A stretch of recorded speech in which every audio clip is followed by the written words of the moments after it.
கருப்பு சிவப்பு கரவேட்டி கட்டிப்பாரு ஒரு வாட்டி.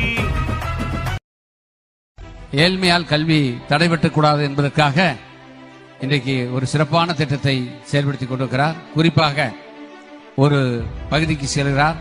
அங்கிருக்கின்ற மாணவ செல்வங்களை 5ஆம் வகுப்பு படிக்கின்ற மாணவ செல்வங்களை அழைத்து இங்கெல்லாம் காலையில சாப்பிட்டு வந்தீங்களான்னு கேட்கிறாரு. 5 குழந்தைகளை கேட்கின்ற சமயத்தில் 3 பேர் காலையிலே சாப்பிடாமல் தான் பள்ளிக்கு வந்திருக்கிறோம் என்று சொன்னார்கள்.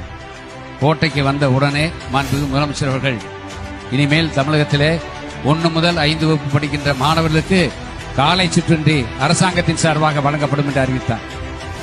எவ்வளவு பரந்த மனப்பான்மை என்பதை நீங்கள் எண்ணி பார்க்க